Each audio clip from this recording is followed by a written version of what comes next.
gone very wrong. And they don't feel that because the media told them. They don't feel that because a politician explained it well, but because real life has become harder. Real life has become more expensive and more constrained, and the stories that we are told about why that do not match real life. For years, people have been told that if you are struggling, it's because you just need to work harder. Or, of course, one of my personal favorites, it's a global phenomenon. If you're angry, it's because you're misinformed. And if you question the direction and data of this government and how conflicting all of that is, it must be because you're hateful, you're fearful, or you're just unintelligent, right? And this gaslighting, it doesn't just make people doubt facts, it makes them doubt themselves. It's designed that way. It's designed to isolate you, to make you feel ashamed, to make you self-censor, and to make you believe that you are alone. And once you believe all of those things, that's when you stop talking about it. But I want you to take a moment to look around this room. You are not alone. We are witnessing right now, it's not left versus right. It's actually just right versus wrong.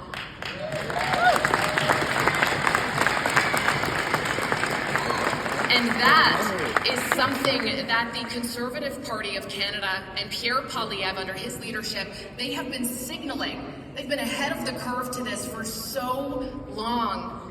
It's we the people versus a ruling class that no longer lives under the consequences of the policies they impose.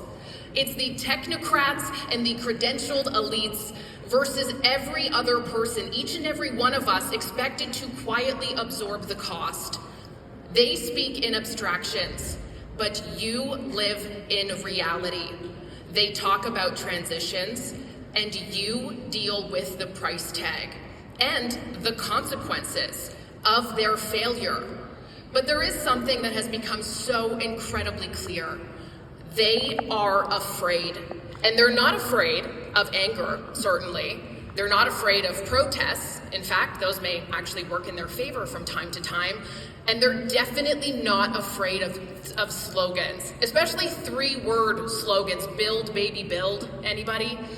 They're really afraid of truth spoken plainly. You know, in Mark Carney's book, Values, which I highly recommend everybody read, and if you don't want to support him, you don't want him to get those royalties, fair enough, go and support your local library by taking it out then. Because he has several chapters that actually reference how elites of the world are losing public trust and how that they must work to restore it. And why is that? Well, because once people see clearly, fear stops working. That's why the smears against us never stop and the labels continue to multiply. Because when they can't defend their record, they attack your character. When they can't point to improvement, they point fingers at the people asking for proof of it. And when they can't show results, they manufacture villains. They know something else too, though, that the most powerful, diverse, and consequential generation in this country is young people. And young people are not buying what they are selling.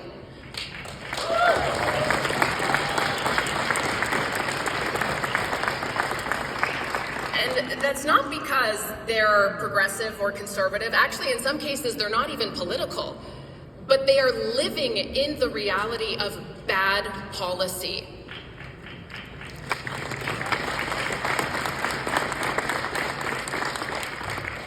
They see that debt is not compassionate, that dependency absolutely strips you of your dignity, that censorship is not for anyone's protection on the ground. And they understand that real success comes from opportunities and progress, not headlines, and certainly not how many people a government program claims to cover. That is not leadership, and it certainly is not even close to being on the right track.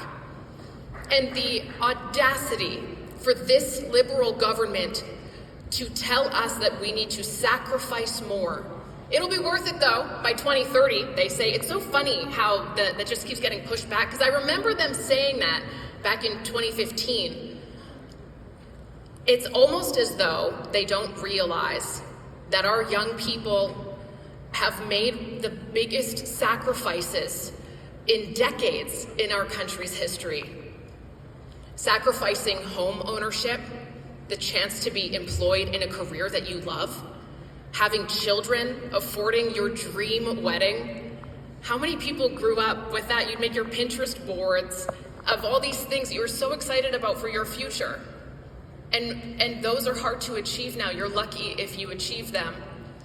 The ability to work hard and have the world be your oyster, because that was the dream that this great nation once promised them. We don't want to sacrifice anymore. We do not need to sacrifice anymore, especially not for an end goal that can't even be explained to us. We deserve honesty, and honesty is the conservative advantage.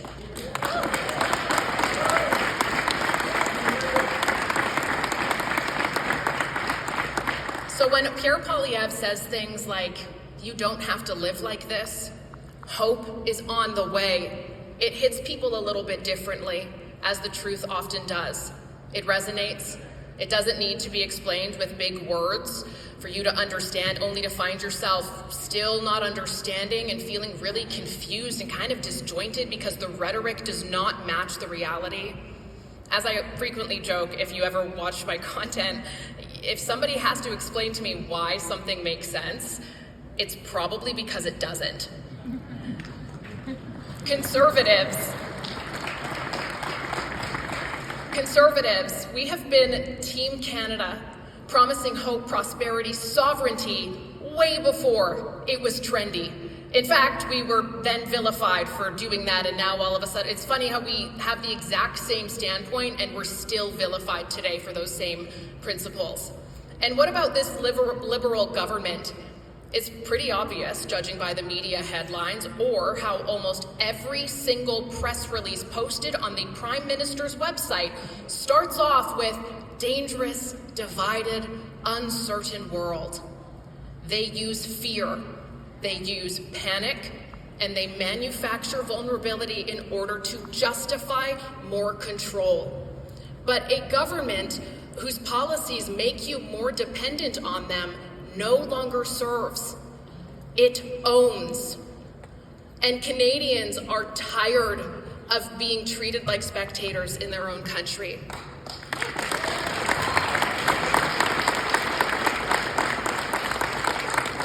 We are tired of being ignored and called names while we are actually just crying out for help. Contrary to what many media headlines would want you to believe, conservatism at its core has nothing to do with anger or whining or being negative.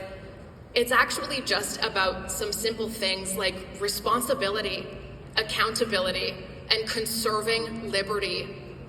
It means trusting people with the truth, even when sometimes they don't want to hear it or it's uncomfortable. Because dignity begins with honesty.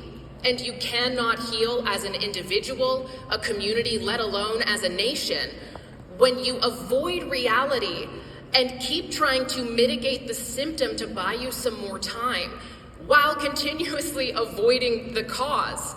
What happens in those situations, as we are experiencing right now, is that the cause continues to get worse and worse and worse, and there's only so many Band-Aids that you can put on that thing. The conservative advantage is not endless promises, it's realism. Because we don't ask people to pretend that failure is progress. We say, you do not have to accept decline as some unavoidable force of nature, because it's not. And anybody who is trying to manipulate you into thinking that it is wrong. And watch how those in power behave when that truth gets close. When it turns out that, shocker, carbon taxes do indeed make life less affordable. That money printing causes inflation, and sure, there's a lot of nuance there, but it does. and that investments and productivity drop when you have too much red tape, too big a bureaucracy, and approvals that take up to a decade before shovels are even in the ground.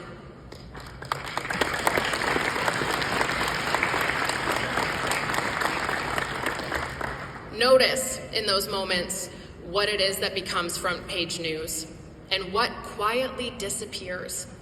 Notice how often personalities matter more than outcomes.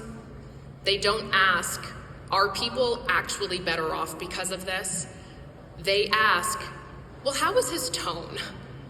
Because once you start measuring success by results, their entire illusion collapses.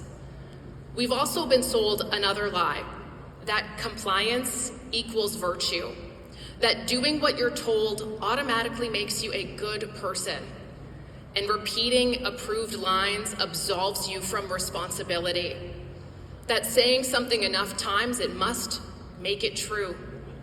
But are you a good person when you have to lie to your people? Are you a good person when you omit details, when you cherry pick data, or when you insult half of the country who didn't vote for you just to look morally superior? Real goodness does not require silencing and shaming others simply because they support a legal political party in a democratic nation.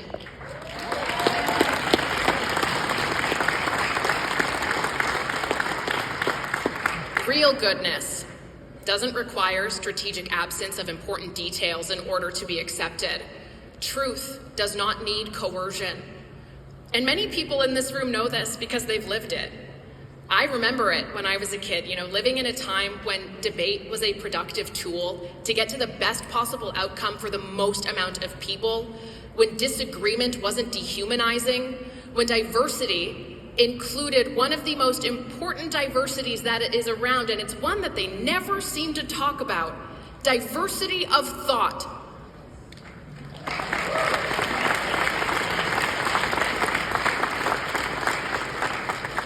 That old Liberal Party simply does not exist anymore, and it hasn't for a long time.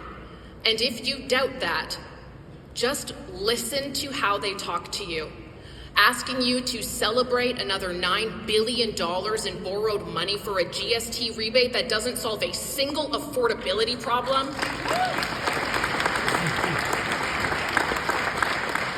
And that is exactly why being honest about these realities is always met with so much viciousness. Truth, it exposes the gap between what they promised and what you're left living with.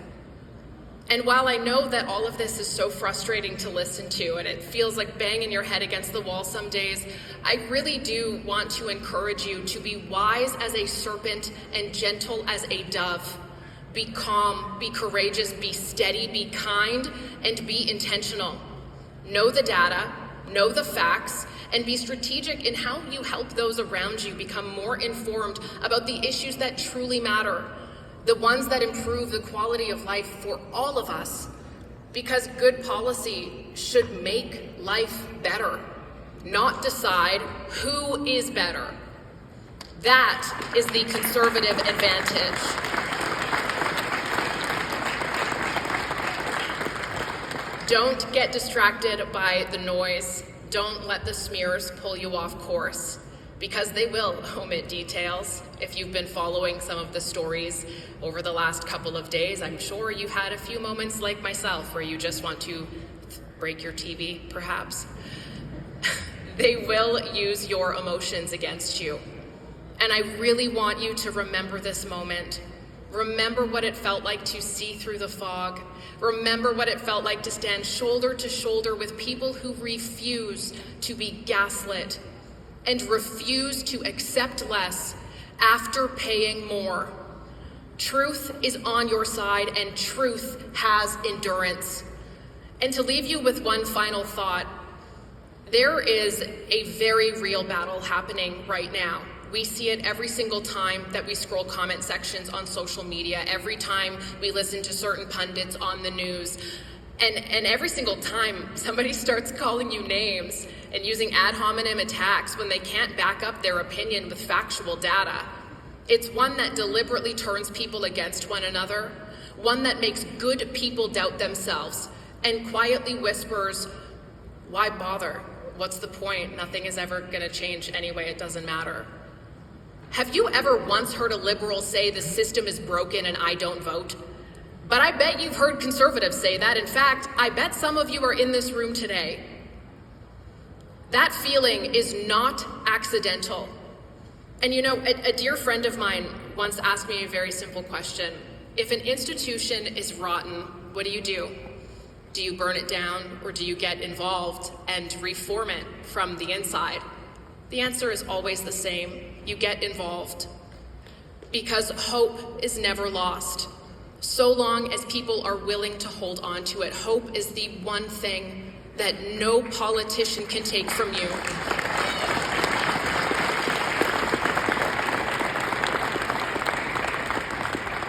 And please remember that the power of the people must never be forgotten or underestimated, because democracy only works when it is about you.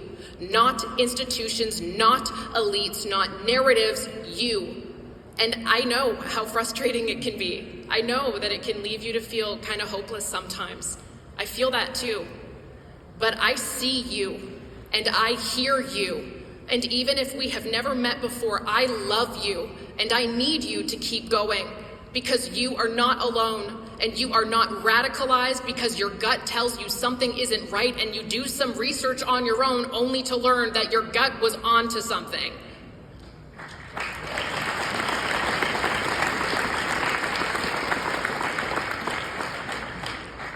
Your instincts matter a lot. And the only people who want you to believe that truth is crazy are the people who are terrified of it spreading. I know that we are not hopeless. I know that because of this room, the hands that I've shaken, the pictures I've taken, and all of the beautiful people I've been able to meet over the last few days. Look at the people beside you, and remember the conversations you've had in the hallways. Because every single person here carries a story. Some of those are stories of hardship, perseverance, getting yourself out of some of the deepest, darkest holes you did not know possible, or needing a friend to help pull you out. Hope is really everything. And I just really want to leave you with, when the mischaracterizations get loud, when the media says the most ridiculous things to try and scare people away from conservatism, remember this moment, because this room is the opposite of everything they tell you conservatism is.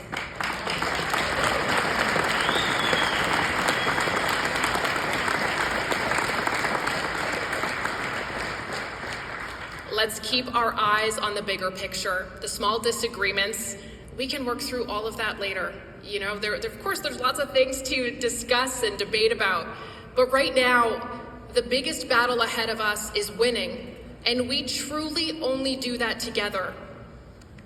And I also, it's fine, you can clap, I'll allow it.